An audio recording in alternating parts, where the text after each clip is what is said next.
So recently we had some fun fights be announced by the UFC. We have Shavkat versus Wonderboy. We have Vicente Luque versus Ian Gary. We even had Piotr Yan versus Song Yadong. But there's one fight that I want to focus on in this video today because Dana White is being absolutely delusional about this fighter. Tony Ferguson versus Paddy Pimblett has been made official for the UFC 296 card, and Dana White, he pretty much said that Tony looked damn good in his most recent performances. Hi, Dana. I just wanted to ask about the matchmaking for Paddy and Tony. Sounds like an exciting fight, but a lot of fans seem to be pushing back on it. Can you talk to me about, your thoughts on that fight? I agree with you because I think a lot of people think that Paddy is unproven, and I think a lot of people feel like this is a fight that Tony isn't in deep water like he's been in his last several fights. I think the matchmaking and the timing on this fight is excellent and couldn't be more perfect. If you look at Tony's last few fights that he's fought, he looked damn good before, the Chandler finish. In every fight that he's fought in the last, 2 or 3 fights, he looked damn good right up until the end. So it's a fun, interesting fight. That couldn't be farther from the truth, man. I like Dana White, bro. And I think he sat here, he's trying to market this, and he wants people to still be interested in Tony Ferguson. And with Paddy Pimblett, yeah, it's kind of a realistic matchup. Maybe Tony Ferguson can probably win, but I don't think that you could ever say that Tony Ferguson looked damn good in his most recent performances. Not a shot in the world. Against Bobby Green, this man got outboxed for 3 straight rounds and then submitted at the end of the 3rd round. I mean, granted, he did knock down Bobby Green at one point. Cool. But outside of that, bro, he was getting absolutely tooled and pieced up. It wasn't even close. I'm pretty sure he got outstriked by triple the numbers. I think it was 44-14 and 1 round. It was something ridiculous. He was getting completely tooled up, outboxed, outjabbed, outworked on the feet by Bobby Green. So to say that he was looking good, at that point, you're kind of just meat riding Tony Ferguson, if I'm being completely honest with you. And before that, he fought Nate Diaz, and that was arguably the worst Tony Ferguson has ever looked ever in his career. It was completely dumb. It was like a circus fest, man. It wasn't anything that was interesting to watch. I mean, Tony Ferguson was sitting there laughing the entire time while Nate Diaz walked to the cage with his back turned to him. I mean, it was terrible from Tony Ferguson. Then before that, he lost to Michael Chandler, and yeah, maybe he looked good in the first 2 minutes of the fight, and he dropped Michael Chandler kind of off balance.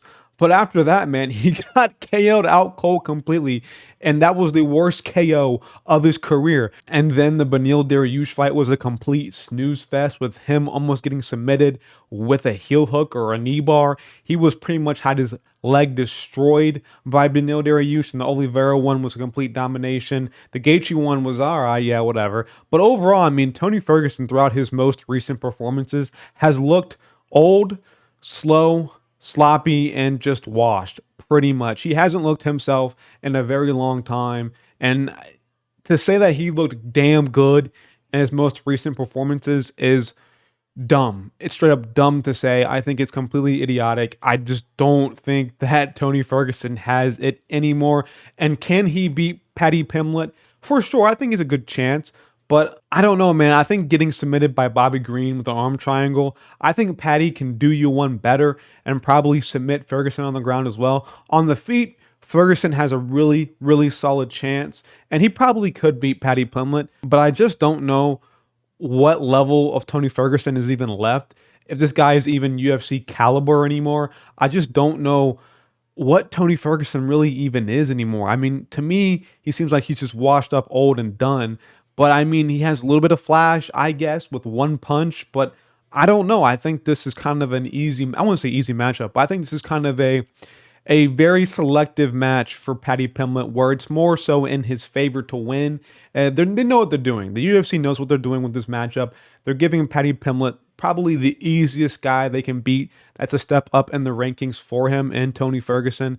And I think he'll come through and will be able to beat Tony, sadly. Even though I do like Tony, I think at one point in his career he was one of my top 5 favorite fighters, but now it's just completely sad. I wish he would retire. He's taking unnecessary damage. Against Paddy Pimblett, he probably won't take the most damage you've ever seen, but I think if he continues to keep fighting, we're going to see him go on like a 10-loss losing streak, which is just completely sad. And I hope we never see that from Tony, but it is what it is, man. Like, Tony is kind of done. I'm not going to lie to you. And he's been done for a minute now. And I think Dana White is trying to hype this fight up. He's trying to get people to buy or be interested in watching this fight between him and Paddy. But I mean, in all honesty, man, like, it's just, I'm going to watch the fight no matter what. I'm going to be excited for it, but I'm still going to be not looking at Tony the same way that I used to. And I think most people will agree with that. But like I alluded to earlier, there was some new fights getting announced. Shavkat versus Wonderboy. This one, to me, is pretty much an easy win for Shavkat. I think that he's going to grapple up and hurt Wonderboy. And maybe on the feet, he can probably catch Wonderboy at some point. But I think this is Shavkat's fight to lose. I think he'll be able to really deal with Wonderboy. Wonderboy could have lost to Kevin Holland if Kevin Holland had the IQ and decided to grapple with him, because he had Wonderboy down a few times and he could have just stayed on top, but he decided not to for some weird reason. I don't know. But I think Shavkat will not take that risk. I think if he gets Wonderboy down at any point, he's going to probably beat the shit out of him. Let's be real here. He's going to absolutely hurt Wonderboy pretty bad. And down the feet, Shavkat has a really solid chin.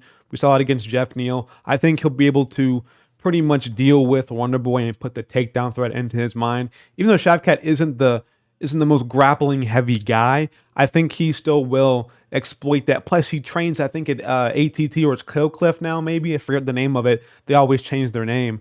But he trains with Gilbert Burns. He trains with Kamaru Usman. I think he'll definitely implement a grappling heavy style against Wonderboy. So I will be taking Shavkat to win that in the future. I'll dive deeper into that matchup later down the line when the fight's about to happen. I'll give my more detailed prediction. And that's the same for all the fights I'm going to pretty much predict on this. And then up next, we have Ian Gary versus Vicente Luque. I don't know about this one. This one's a really tricky one. Maybe we might see Vicente Luque catch Ian Gary on the chin. It's definitely possible. To me, Ian Gary has a bit of a suspect chin. Vicente Luque seems to always land a good shot on somebody. I think with a guy like Ian Gary, who does have kind of a weird chin because he got dropped by Song Kanan, I think Luque can probably do that. But then again, I think Ian Gary is really good on the outside.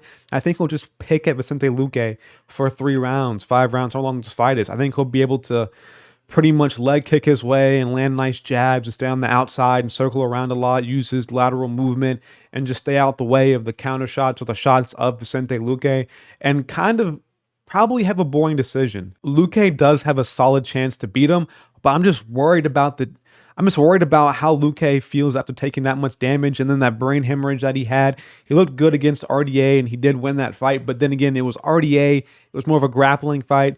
And I think if Luque wants to win, he's going to have to grapple. He's going to have to be able to get into the clinch and take down Ian Gary. And I think Ian Gary right now, at this point in his career, he's approaching his prime. He's in the best shape of his life. I think he'll be able to stuff the takedowns of Luque and avoid the shots, the big power shots of him at the same time and just win a boring decision maybe. I don't think he'll be able to put down Luque or KO him on the feet. I think he's going to just stay at range and leg kick and do what Ian Gary does so far. It definitely won't be as embarrassing as the Neil Magny fight. I think Luque will come in more competitive and be more game for Ian Gary, but then again, like, I think that he is outmatched on the feet here. We'll see. It's definitely possible again for Luque to chin him, but I think I'm going to take Ian Gary for this one. Up next, we have Petr Yan versus Song Yadong. This one is actually a really, and I mean a really, really tricky one. I don't know. I simply don't know about this one. This is a really tricky fight. I think Petr Yan is still really good. Even though that he has lost his past few fights, you might think that he might be washed if you were a casual. But I think Petr Yan is just simply still one of the more elite strikers in the bantamweight division. And Song Yadong is so young. He's up and coming still. This is a better matchup as opposed to the Corey Sandhagen one because Petr Yan doesn't have that range like a Sandhagen does. But I don't know. I just really don't know because I don't know how good Song Yadong really is just yet. I mean, he beat Ricky Simone. He was able to stop the takedowns, but I think Petr Yan is just a different kind of animal on the feet. I simply don't know. This is like an absolute really. This is a close fight. These guys should be even on odds. I really don't know who I'm going to pick. Petr Yan, I think, has the edge in the striking, but I think there's a little bit of power in the game of Song Yadong, and maybe he might be able to hurt Petr Yan at one point. I don't know. We've seen Sean O'Malley hurt Petr Yan, but we never seen Yan like rocked and stumbled and wobbling and doing the chicken dance everywhere. We never seen him really in a state of absolute panic. And as much as I do like Song Yadong, his power is not the craziest thing you've ever seen. Like, he hasn't really chinned everybody that he's fought. He's not no bantamweight Ngannou on the come up. You know what I mean? So I think that, I don't know, bro. Like, I'm leaning towards Petr Yan the more I talk about it, and I probably will end up taking Petr Yan, but Yadong might be game, man. He might surprise some people. This year has been the year of the upset. You know what I mean? The unexpected win. We had Dricus du Plessis beat Robert Whittaker. We had O'Malley beat Aljamain, which I picked O'Malley to win, but a lot of people were picking Alja to win that fight. We had Sean Strickland pull up Adesanya for 5 rounds. Like, this year has been absolutely weird in terms of underdogs and unexpected picks, and Yadong can definitely be game and be able to beat Petr Yan, but I just don't see it yet. He's going to have to prove it to me. I'm not going to lie. Even though I'm a big fan of Yadong, I've been high on him in some of my recent videos. I've always talked about how good Yadong is and how much potential that he has in the future. He's only 25 years old. I think he'll be 26 maybe soon. I don't know. He's still very young in his career. He's been in the UFC since he was like 21, 22. Like, he's been in the game for a minute now. He's improving rapidly. He might be able to make the improvements enough to beat a guy like Petr Yan, but I think on the feet, man, Jan's just different, and I'm worried. I'm really worried, but I don't know. I'm leaning towards Jan right now. I might change my pick down the line, but that's who I have for right now. So that's all I have for you guys today. Thank you guys for watching this video up to this point. Make sure to like and subscribe and hit that bell icon for notifications. There's been some great fight announcements, and the UFC is looking pretty fire right now. I can't wait for Edwards versus Covington. I can't wait for all these future matchups, man. I'm out of here.